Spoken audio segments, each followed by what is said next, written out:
Hello aspirants, welcome to the online Shomish class, and today we are going to discuss specially for the TET students. So as you can see at the back of me, তো আজকে কিন্তু আমরা TET স্টুডেন্টদের জন্য mainly নিয়ে এসেছি একটা খুবই ইম্পর্টেন্ট পার্ট, যেটা হচ্ছে কম্প্রিহেনশন টেস্ট। তোমরা সবাই জানো যে এটা একদম ম্যান্ডেটরি একটা পার্ট, তোমাদের এক্সামে তোমরা দেখতে পারো। Okay, but before that don't forget to subscribe our channel to be the first viewer to get all the information, কারণ আমরা এই ধরনের ভিডিও প্রচুর তোমাদের জন্য নিয়ে আসবো।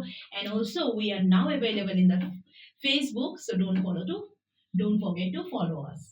ওকে, তো দেখো এখানে আমরা আজকে জাস্ট ডিসকাস করব যে হাউ টু সলভ দ্য যে ধরনের আমাদের প্যাসেজ বা যে ধরনের কম্প্রিহেনশন টেস্ট আসছে ওটা আমরা কিভাবে ফলো করব। এর জন্য আমরা কি করেছি, লাস্ট কিছু বছরের কোশ্চেন পেপার তোমাদের জন্য নিয়ে এসেছি, so that you can get the idea how to solve it. Okay, আর তোমরা সবাই জানো যে এই পার্টটা কিন্তু টোটালি আনসিন পার্ট থাকে, এটাকে বলে রিডিং পার্ট, কারণ এখানে টেস্ট করা হয় তোমার রিডিং এবিলিটি কতটুকু আছে, পড়ার পর তুমি কতটুকু বুঝে এটা লিখতে পারছো। ওকে, তো দেখো এইভাবে তোমাদেরকে কোশ্চেন দেওয়া থাকবে, যেরকম তোমাদেরকে একটা দেওয়া থাকবে passage, then after that on the basis of that you will get some MCQ. Okay, তো এইবার আজকের ক্লাসে যেটা তোমাদেরকে আমি দেখাবো এটা হচ্ছে some tricks, easy way how you can save your time, আর তোমরা কিভাবে সুন্দরভাবে এটাকে সলভ করতে পারো। তো নাম্বার ওয়ান স্টুডেন্টস, যেটা আমাদের মনে রাখতে হবে এটা হচ্ছে don't start reading the passage. Okay, আশা করি বুঝতেই পারছো, কারণ আমরা ম্যাক্সিমামই ভুলটা করি, আমরা যেমনি প্যাসেজ পাই কম্প্রিহেনশন টেস্টে আমরা এটাকে পড়া শুরু করি, then we go to the question and we lost the time. Okay, কারণ টাইম অনেকটা কিন্তু লিমিটেড। এর জন্য করবে কি, the first thing you have to do after getting the comprehension test, directly go to the কি কোশ্চেনে চলে যাবে, মনে থাকবে ডাইরেক্ট কোশ্চেনে চলে যাবে। ফর এক্সাম্পল দেখো প্যাসেজ এখানে আছে, এটার ব্যাপার পরে আগে কোশ্চেনে যাও। The first painters pictures deceived, এবার তোমরা বলবে এটা কিভাবে বুঝবো কোশ্চেন দেখে। আমাদের মেইন মোটো কি, to get the answer, right? তো করবো কি, এইবার আমরা কি দেখলাম স্টেটমেন্টটা, the first painters picture deceive. তো এখানে আমরা এইবার এই জিনিসটাকে জানতে হলে আমরা কি করব, তখন আমরা যাব প্যাসেজে। ওকে, এইবার তোমরা পড়া শুরু করবে, কারণ তোমাদের মেইন উদ্দেশ্য থাকবে টু সার্চ দ্য আনসার। তো এখানে there lived in a certain town of Persia two painters whose fame had spread far and wide, both of them were so good at their work that it was difficult to say who was better. So it was settled that each painter would draw a picture and there would be judges to decide who had done better. এইটুকু পরেও যদি তোমরা মনে করো না আমি তো আনসারটা পাচ্ছি না, and most of us face the problem যে আমরা ইংলিশে একটু আমাদের মাদার টাং না হওয়াতে আমরা বুঝি না, তখন ইন দ্যাট কেস যদি তোমাদের কোনোদিন এরকম মনে হয় যে আমি ফার্স্টের আনসারটা খুঁজে পাচ্ছি না, so don't wait for anything, just go for the next. Next কি বলছে, the second painter's picture deceive. তোমার মনে হলো তুমি প্যাসেজটা পড়ার পরেও তুমি এটার আনসারটা পাচ্ছ না, নো প্রবলেম, চলে যাও নেক্সট স্টেপ। ঠিক আছে, আমি কেন বলছি, কারণ এইভাবে সময় নষ্ট করবে না তোমরা। যেমন নেক্সট কোশ্চেন বলছে how do you classify the given text. তো তোমরা এটা পরে বুঝে নিয়েছো যে আমার এটাকে পুরোটা পড়তে হবে। চলো আরো দেখি নেক্সট কি আছে। এখানে বলছে রাইভেলের মিনিং কি। তো রাইভেল তোমরা জানো, রাইভেল মানে কি শত্রু। আর এখানে এই যে চারটা অপশনের মধ্যে ওপোনেন্ট, সারপ্রাইজ, জাজের মধ্যে তোমরা যদি দেখো বারে বারে, তোমরা প্যাসেজে যদি গিয়ে দেখো দেখবে এখানে বারে বারে একটাই কথা বলা হচ্ছে। এই যে একটা ওয়ার্ড আমরা খুব ওফেন পাচ্ছি যদি আমরা পুরো প্যাসেজটা পড়ি, এটা হচ্ছে ওপোনেন্ট। ওপোনেন্ট ওয়ার্ডসটা আমরা বারে বারে কিন্তু এখানে খুঁজে পাচ্ছি যে যারা ওপোনেন্ট। তো রাইভেল মানে কি, রাইভেল মানে শত্রু। আর শত্রু কারা হয়, এই যে দেখো রাইভেল পেইন্টার, এখানে যারা একজন আরেকজন অপোজিটে থাকে। তো ইন দ্যাট কেস আমরা কিভাবে বুদ্ধি করে ডাইরেক্ট কিন্তু ওপোনেন্টটা আমরা চুজ করতে পারি, রাইট? তেমনি এখানে প্যাক্ট মিনস, তো প্যাক্ট মানে কি, এটার জন্য কিন্তু তোমাদেরকে সেখানে ডাইরেক্ট আনসার থাকবে না, এর জন্য খুঁজেও লাভ নেই। তখন তোমার এটা বুঝতে হবে, যেমন প্যাক একটা কি হয় তোমরা যদি জানো, উড প্যাকার। ওকে, এক ধরনের পাখি থাকে যেটা আমরা কাঠ ঠোকরা বলি। তো সে উড কি করে, নিজের বিক বা ঠোঁটটা দিয়ে কি করতে থাকে, স্ট্রাইক করতে থাকে। তো এখানে একটু কমন সেন্স ইউজ করতে হবে, স্ট্রাইক উইথ দ্য বিগ, ওকে। বা তোমরা আরেকটাও করতে পারো, এই ধরনের কম্প্রিহেনশন টেস্টে দেখা গেছে সবসময় এমন একটা সিনোনিমস, অ্যান্টোনিমস, গ্রামার রিলেটেড একটা কোশ্চেন থাকে, যেটা সিমিলার মিনিং কি, অপোজিট মিনিং কি। So for that also you can take the help of the passage. সেখানে তোমরা দেখতে পারো যে ওই ওয়ার্ডটা কোথায় আছে, ওকে, যে উডপ্যাক জিনিসটা বা প্যাক জিনিসটা কোথায় আছে। তো পুরো আমরা পড়লাম, পড়ার পর স্টোরিটা সিম্পল ভাবে যদি আমি বলি, তাহলে তোমরা পুরোটা পড়ার পর বুঝবে যেটা কম্পিটিশন হয়েছিল, পার্সিয়ার খুব দুইজন নামি দামি পেইন্টার ছিল। আর দেখা গেল কি ফার্স্ট পেইন্টারটা কি ড্রয়িং করেছে, ফার্স্ট পেইন্টারটা ড্রয়িং করেছে একটা খুব বাঞ্চ অফ গ্রেপস। আর এটা এতই রিয়েল ছিল যে সেখানে বার্ডরা এসে প্যাকড অ্যাট ইট। তো সেখান থেকে কিন্তু প্যাকটা তুমি আইডিয়া নিতে পারো যে কি হতে পারে মিনিংটা, যে ওটাতে টুকরো টুকরো করে খাওয়া শুরু করলো ওরা, ওকে। এরপর জাজ মানে ভীষণ ওয়ান্ডার হয়ে গেল, অবাক হয়ে গেল, এত ভালো ড্রয়িং। এবার চলো ওর যে ওপোনেন্ট, এই যে সেকেন্ড যে পেইন্টারটা, রাইভাল পেইন্টার, ও কি ড্র করলো দেখো। ও একটা স্ক্রিনের উপর কিছুটা ড্র করলো। এইবার যখন ফার্স্ট যেই পেইন্টার আছে, ও যখন সামনে গেল, ও কি ভাবলো যে একটা স্ক্রিন আছে বোধহয়, এটার পিছনে বোধহয় ড্রয়িংটা আছে। কিন্তু সামনে গিয়ে দেখলো সেখানে কোনো স্ক্রিন নেই, ড্রয়িংটাই, মানে এতটাই ক্রিস্টাল ক্লিয়ার। তো এখানে মুদ্রা কথায় হচ্ছে যে কে জিতলো, of course the second painter. Reason হচ্ছে the first painter made the bird fool, কিন্তু দ্য সেকেন্ড পেইন্টিংটা কাকে ফুল করে দিয়েছে, মানুষকে বোকা করে দিয়েছে, okay. So that was the summary of the story. আমি লাইন বাই লাইন পড়ছি না, কারণ it will take lot of time. তো আমি জাস্ট এখানে আছি তোমাদেরকে to show you the way how you can solve it, okay. তো এটা যখন তোমরা বুঝে গেছো, now you see you can solve all the answer. The first question say the first painter picture deceive. তো ফার্স্ট যে পেইন্টারটা আছে, ও কাকে ডিসিভ করেছে, কাকে বোকা বানিয়েছে, so you already got the answer, the bird, right. তো তেমনি সেকেন্ডটাও তোমরা একদম ইজি জলের মতো এখন বুঝে নেবে, as you have understood the passage। বলছে the second painter's picture deceive, কাকে ডিসিভ করেছে, এখানে দ্য রাইভাল পেইন্টারকে ডিসিভ করেছে, আর অপোজিটে যে ছিল ওকে ডিসিভ করেছে।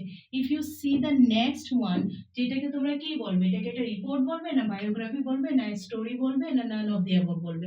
দেখো রিপোর্ট তো হতেই পারে না, রিপোর্ট রিয়েলিটির উপর হয়। বায়োগ্রাফি তোমরা জানো হচ্ছে নিজের ব্যাপারে নিজেই লেখা, ওকে, নিজের লাইফের ব্যাপারে, হ্যাঁ, বা কারোর লাইফের ব্যাপারে। স্টোরি তোমরা বুঝতে পারছো, হ্যাঁ আমরা এটাকে স্টোরি বলতে পারি। আর যদি কনফিউশন হয়, আমরা better let's go for the none of the above, okay. তো এইভাবে করে you can solve the you know comprehension. এইভাবে দেখো, তোমরা জানো তোমাদের একাধিক কিন্তু কম্প্রিহেনশন আসতে পারে।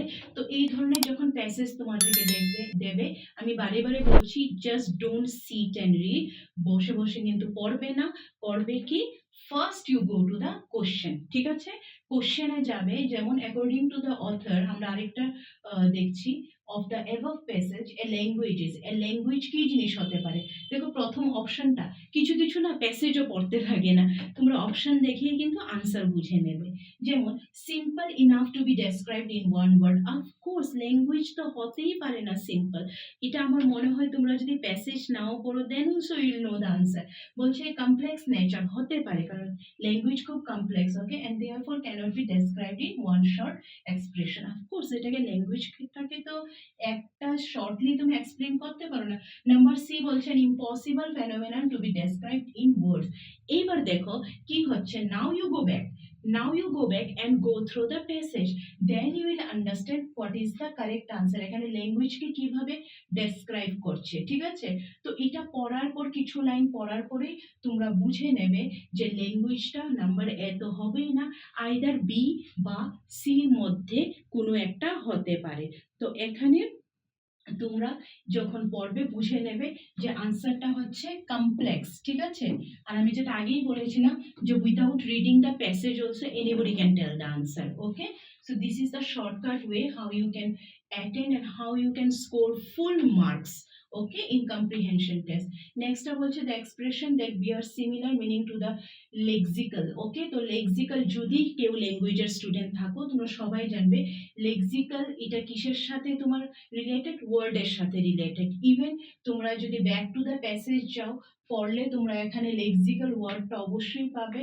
এই যে লেক্সিক্যাল এখানে দেখতেই পাচ্ছ, গ্রামাটিক্যাল এন্ড লেক্সিক্যাল ওয়ার্ডস দেখতেই পাচ্ছ, লেক্সিক্যালের সাথে ওয়ার্ডস আছে। তো এইভাবে করে তোমরা কিন্তু খুব easily solve করতে পারো। তো hope you understand how to solve it. Sometimes they will give you this kind of question যেখানে তোমার অপশন A B both থাকবে, ওকে।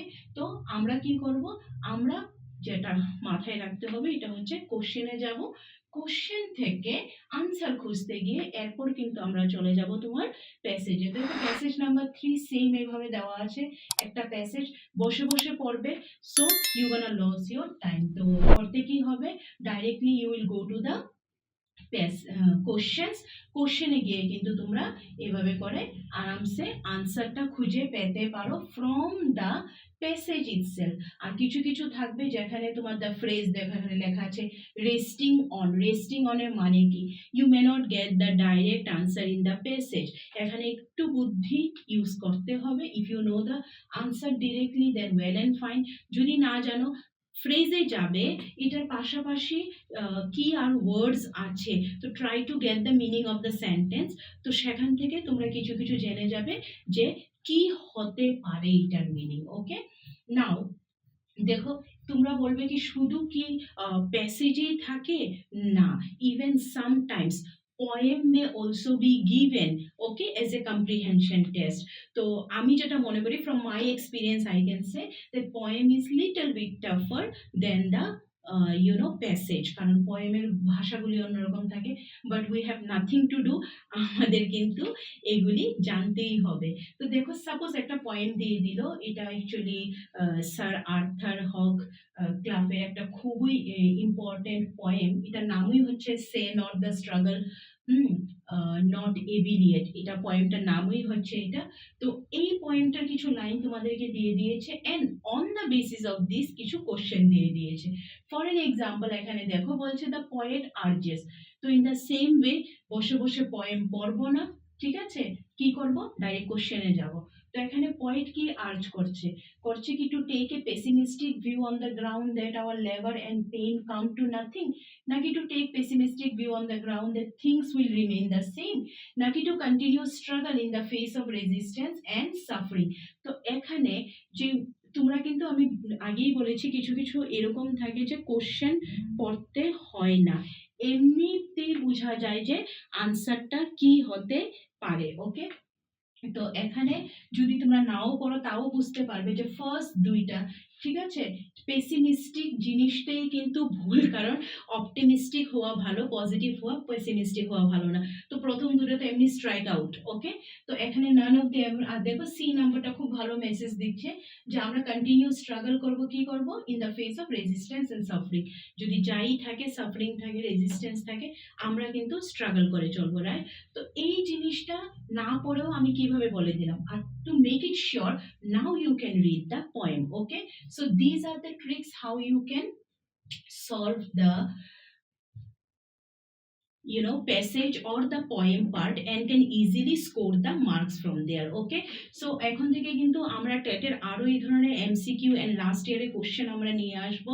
So to be with us, don't forget to subscribe our channel in YouTube and just keep following in the Facebook, আর ভালো লাগলে অবশ্যই like করবে and তোমাদের কিন্তু comment আমাদের অবশ্যই দরকার, it will work as a feedback so that we can modify it, okay, and thank you to watch us.